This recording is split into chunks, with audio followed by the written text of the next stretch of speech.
आपका हमारे YouTube channel JMD भक्ति ग्रुप में सभी का स्वागत है।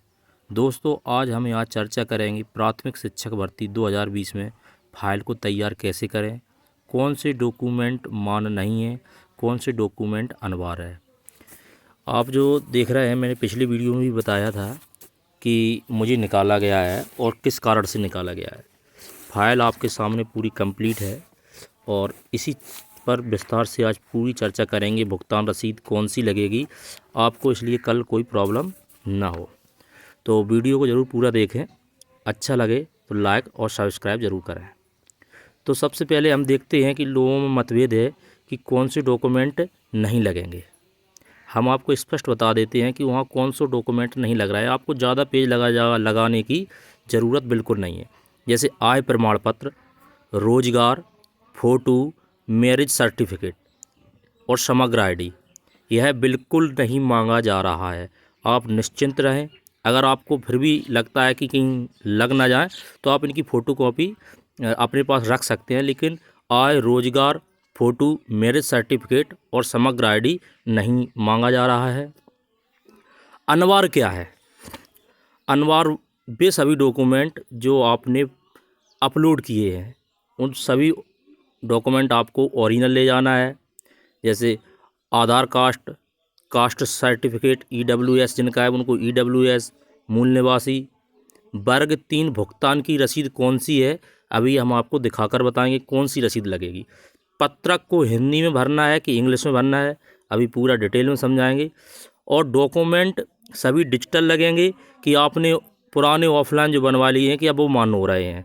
और एफिडेविट किसके लिए लगेगा, एफिडेविट किसके लिए नहीं लगेगा, विस्तार से पूरा आपको हम बताने जा रहे हैं। तो सबसे पहले हम देखेंगे कि डॉक्यूमेंट हम अपने किस क्रम में लगाएं। तो सबसे पहले आपको 3 प्रति में ऐसी फाइल लेनी है और हमारे जो नंबर लिखे हैं वो DO कार्यालय द्वारा दिए गए थे और बाद में उन्होंने कहा कि आपकी सील नहीं लगी है डुप्लीकेट अंक सूची पे, तो आपको होल्ड कर देते हैं। तो या फिर आप 20 तारीख को पुनः आ जाएं, रिजर्व डे है। तो मैंने कहा 20 तारीख को हम आ जाएंगे सील लगवा के। बोले कोई दिक्कत नहीं है। तो सबसे पहले हमें लगाना क्या है, सबसे पहले आपको MP ऑनलाइन की दुकान से एक पत्रक निकलवाना है PDF के रूप में। वो निकाल देंगे, 10 रुपये लेंगे और यह पत्रक 2 पेज का होगा। आप देख सकते हो, इस पे लिखा होगा प्राथमिक शिक्षक नियोजन दस्तावेज सत्यापन पत्रक। बिल्कुल वेरी सिंपल सा आप समझ लें कि इसको हिंदी में भर दिया है तो फिर भी गलत नहीं होगा, लेकिन आपको अपनी नाम की स्पेलिंग में भरना है। अभ्यर्थी का नाम ध्रुव सिंह चौहान, पूरा नाम अपना भरें, जो आपने स्कोर कार्ड में नाम है वो वाला भरना है। आपका गलत नाम अगर कहीं है तो उसके लिए आपको एफिडेविट लगाना ही होगा। पिता पति का नाम, पता अपना मोबाइल नंबर जो आपने रजिस्टर फॉर्म भरते समय दिया है। अगर ईमेल आईडी है तो आपको ईमेल आईडी, पात्रता परीक्षा विवरण और हाई स्कूल की अंक सूची में जो डेट ऑफ बर्थ है आपकी, वो वाली डेट ऑफ बर्थ, अपना कास्ट सर्टिफिकेट, हायर सेकेंडरी कब की है, कितनी प्रतिशत है। और यहाँ आपने हाँ करना है जो डॉक्यूमेंट आप लगा रहे हैं। स्नातक की अगर आपने अपलोड की है तो, अगर आपने अपलोड नहीं की है तो आपको 12वीं तक ही लगाना है। आपने अगर D.Ed किया है तो D.Ed कितना परसेंटेज है, अगर आपने B.Ed किया है तो B.Ed। मैंने B.Ed नहीं किया है तो यहाँ लिखना है आपको लागू नहीं है। अगर आप अतिथि शिक्षक हैं, जितने शस्त्र का आपने अपलोड किया है उतने शस्त्र का आप यहाँ पर पूरा विवरण दें। अतिथि शिक्षक के कितने दिन हुए अपना टोटल दें। और हाँ, दिव्यांग अगर आप हैं तो दिव्यांग प्रमाण पत्र, भूतपूर्व सैनिक हैं, भूतपूर्व सैनिक और अन्य विवरण आपको यहाँ लागू नहीं है। जिसके लिए लागू हैं वो अपना यहाँ पर हाँ लिखें। तो आप समझ गए होंगे पत्रक को कैसे भरना है। अपना नाम इंग्लिश के कैपिटल लेटर्स में भरना है। उसके बाद आप एड्रेस को स्मॉल लेटर में भी भर सकते हैं, पहला अक्षर कैपिटल हो तो अच्छा लगेगा, लेकिन आपको अपना और पिताजी का नाम आपको कैपिटल लेटर इंग्लिश में ही भरना है। दूसरा पेज यहाँ अब आता है आपका पत्रक का ही है, अभ्यर्थी का नाम और अनुक्रमांक आपका जो हो। उसके बाद जो आपका सत्यापन का अधिकारी होगा उनका यहाँ अभिमत है कि कोई आपका कारण से आपको होल्ड किया जाता है और आपका मिलान सही हुआ है कि नहीं, वो यहाँ पर अपनी डिटेल देंगे, हस्ताक्षर और पद मुद्रा लिखेंगे। उसके बाद आपका यह पेज संभाग स्तर पर जाएगा और पूरी जानकारी संभाग स्तर पर भरकर DPI को जाएगी। तो दोस्तों यह रहा आपका पत्र। अब आप देख सकते हो कि भुगतान रसीद कौन सी है। जब आपने फॉर्म भरा था उस समय वर्ग 3 का MP ऑनलाइन द्वारा एक आपको इस प्रकार का पेज मिला था जिसमें लिखा है कि आपका भुगतान है। अगर जिस किसी भाई बहन का यह पेज खो गया है तो आप MP ऑनलाइन की दुकान पर जाएं और अपना मोबाइल नंबर से पुराने रजिस्ट्रेशन नंबर से आप अपना इसको निकलवा लें भुगतान रसीद। तो यह भुगतान रसीद लगना अनिवार्य है। उसके बाद आपका आता है काउंसलिंग, जो अभी आपने काउंसलिंग अपलोड डॉक्यूमेंट किए थे तो इसको लगाना है कि नहीं। तो दोस्तों इसकी कोई ज़रूरत नहीं है, अगर आप लगा दो तो अच्छा, ना लगाओ तो अच्छा, लेकिन आपको भुगतान रसीद और आपका अपना स्कोर कार्ड। कुछ दोस्त पूछ रहे थे स्कोर कार्ड क्या है, तो यह कोई अच्छी शिक्षक का स्कोर कार्ड नहीं है, आपका MP-TET वर्ग 3 का स्कोर कार्ड है। अपनी रैंक कितनी है, आपके नंबर कितने आए हैं, यह वाला स्कोर कार्ड आपका वर्ग 3 का रिजल्ट आपको लगाना है। तो दोस्तों बड़ी सरल भाषा में हम आपको बता रहे हैं, तो एक एक पेज आप ज़रूर ध्यान से देखें और समझें कि आपको लगाना क्या है, और सभी पेजों को स्वप्रमाणित अपने हस्ताक्षर भी करना है। इसी क्रम में डॉक्यूमेंट आपको कल लगा के लेके जाना है, क्रम का विशेष ध्यान रखें। स्कोर कार्ड के बाद दोस्तों आपका हाई स्कूल इंटर का लगेगा। तो हमारी यह फाइल 4 फाइलें बनाई थी हम, ठीक है दोस्तों। तो हम आपको इस फाइल में बता दें, हमारे इसमें क्रम में लगे हुए हैं। मैंने सोचा एक ज़्यादा बना लें, कहीं कोई दिक्कत ना हो। तो उसके बाद हमारा आप देख सकते हो स्कोर कार्ड के बाद हमारा यहाँ लगा है हाई स्कूल की अंक सूची। यह सभी डॉक्यूमेंट DO कार्यालय द्वारा देख लिए गए हैं, उनका क्रम देख लिया गया है, तो आपको इसी क्रम में लगाना है। हाई स्कूल के बाद आपको इंटर की अंक सूची लगाना है। हमको क्यों निकाला गया था, यह कारण मैंने पिछले वीडियो में बताया है कि यहाँ संस्था जिस स्कूल से मैंने 12वीं और 10वीं किया है और मेरी सभी डुप्लीकेट अंक सूची है, मैंने साइन नहीं करवाए थे, इसलिए उन्होंने कहा कि आप साइन करवा के आ जाओ। इसके बाद आपको अगर ग्रेजुएशन आपने लगाया है तो सभी सेमेस्टर की आप अंक सूची लगाएं,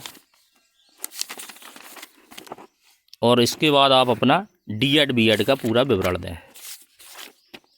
मूल निवासी लगाएं। मूल निवासी के बाद आपका कास्ट EWS A सर्टिफिकेट लगेंगे। आपका अति शिक्षा का नवा प्रमाण पत्र है तो अति शिक्षा का नवा प्रमाण पत्र, जितने वर्ष का उतने वर्ष का, और आधार कार्ड। तो आप समझ सकते हो कि इस तरह से आपकी फाइल तैयार होगी। इतने ही जो डॉक्यूमेंट आपने अपलोड किए हैं वो ही डॉक्यूमेंट लगाना है। उसके अलावा सिर्फ आपको पत्रक और भुगतान रसीद और आधार कार्ड लगाना है। अब दोस्तों कुछ दोस्तों के कुछ सवाल आए हैं कि सर अगर हमारी स्पेलिंग गलती है तो हम क्या करें। अगर जैसे हमारा नाम ध्रुव सिंह चौहान है और कहीं हमारे स्पेलिंग में मिस्टेक है, किसी अक्षर में एक ही जगह अगर B हो गया है, तो इसमें कोई डरने की आवश्यकता नहीं है और कोई एफिडेविट बनाने की भी आवश्यकता नहीं है स्पेलिंग के लिए। अगर आपके सरनेम में कहीं दिक्कत है, जैसे श्रीमती था और फिर आपका ध्रुव सिंह हो गया खाली, या सिंह नहीं लिखा है किसी डॉक्यूमेंट में, ध्रुव चौहान लिखा है, सिंह नहीं है, या माता के नाम में देवी है और देवी किसी में नहीं है, तो इसके लिए आपको एफिडेविट बनवाना अनिवार्य होगा। आप पहले से एफिडेविट बनवा कर रखें, आपको वहाँ इससे कोई दिक्कत नहीं आएगी। जो हम जानकारी दे रहे हैं आप ये समझो बिल्कुल पूर्णतः सही जानकारी है, सिर्फ इसलिए दे रहे हैं कि आपको कल कोई वहाँ दिक्कत ना आए। और एक दोस्त ने पूछा था कि सर निवासी और जाति में एड्रेस अलग अलग है। तो दोस्तों हमारे साथ एक ऐसा लड़का था जिसके निवासी और कास्ट OBC का लड़का था, उसके जाति प्रमाण पत्र में एड्रेस अलग अलग था। तो उसको बोला है कि आप एफिडेविट बनवा कर आएँ और आपका एफिडेविट लग जाएगा और कोई दिक्कत नहीं आएगी। तो उसको भी 20 तारीख दे दी गई हमारे साथ में। अब दोस्तों यह भी कहना है कि हमारा डिजिटल प्रमाण पत्र नहीं है। हमने जो अपलोड मूल निवासी या कास्ट सर्टिफिकेट किया है वो 2017 से पहले का बना है और ऑफलाइन बना है, हमने उसी को अपलोड कर दिया। तो आपने देखा होगा कि TRC पर बहुत बार कहा गया है आप लोगों से कि सभी प्रमाण पत्र डिजिटल बनवाएं। ये लापरवाही आप लोगों की है, लेकिन फिर भी इसके लिए एक उपाय उन्होंने बताया है कि अगर आपने अब डिजिटल बनवा लिया है, भले ही आपने ऑफलाइन अपलोड किया हो, तो आपका यहाँ डिजिटल प्रमाण पत्र लग जाएगा। दूसरी चीज़, अगर जिन लोगों ने डिजिटल अभी भी नहीं बनवाया है तो वैसे मूल निवासी डिजिटल 1 दिन में बन जाता है। अगर आपके पास नहीं है तो आप पहले जब पहुँचें तो जाकर एक बार संपर्क कर लें कि इसके लिए भी एफिडेविट लगेगा कि ऐसे ही चल जाएगा। वैसे सभी डॉक्यूमेंट सही हैं और आपके मान होना चाहिए, लेकिन डिजिटल का बोला है तो डिजिटल हो तो बहुत अच्छा रहेगा। अब किसी भाई ने अच्छी शिक्षक रहते हुए रेगुलर डिग्री की है, मान लो आपने 2018 में बीएड फाइनल कंप्लीट किया है और 2018 में आपका एक सत्र पड़ता है, तो आप 2018 का अच्छे शिक्षक का अनुभव ना लगाएं तो ही अच्छा रहेगा इसके लिए। अगर आपने 20 किलोमीटर के अंदर कोई रेगुलर डिग्री की है अच्छी शिक्षक रहते हुए तो आपका 100% मान होगा। डुप्लीकेट अंक सूची, डुप्लीकेट अगर अंक की अंक सूची है जैसे हमारी थी, तो आपको यह करना है कि सीधे सीधे बोर्ड के तो साइन होके आते हैं, आपको स्कूल के साइन वहाँ पर प्राचार्य के करवाना है। अब 1-2 भाई बहनों ने कहा था कि स्कूल ही बंद हो गया, प्राइवेट स्कूल था, तो उसके लिए आप जिला शिक्षा अधिकारी से संपर्क करें या फिर एक सील बनवा लें और लगा लें और सब चल जाएगा। लेकिन हमारे हिसाब से तो आप जिला शिक्षा अधिकारी से संपर्क करें और बोलें स्कूल बंद हो गया, इसके लिए हम क्या करें। तो दोस्तों, आपको हमने बताया कि फ़ाइल को किस प्रकार लगाना है और पत्रक को किस प्रकार भरना है और कहाँ कहाँ एफिडेविट लगेगा, कौन से डॉक्यूमेंट लगेंगे। बिल्कुल आप निश्चिंत रहें, बड़े सावधानी से डॉक्यूमेंट चेक हो रहे हैं। बहुत से यूट्यूब चैनल वाले कह रहे थे कि कहीं कोई दिक्कत नहीं है। दिक्कत आप देख सकते हो कि सील के लिए निकाला गया, एड्रेस के लिए निकाला गया, छोटी छोटी चीज़ों के लिए भी निकाला जाता है। अगर आपके डॉक्यूमेंट कंप्लीट हैं तो आपको डरने की कोई आवश्यकता नहीं है, और थोड़ी बहुत भी कमी है तो आप एफिडेविट ज़रूर बनवा लें। अगर दोस्तों वीडियो अच्छा लगा हो तो लाइक और सब्सक्राइब ज़रूर करें। हम बहुत जल्द शाम को पूरी डिटेल के साथ एक और वीडियो डालेंगे, जिससे अगर आप सब्सक्राइब करेंगे तो हमारा नोटिफिकेशन आप तक पहुंचेगा, आप ज़रूर वीडियो हमारा देख पाएंगे। धन्यवाद। जय माता की।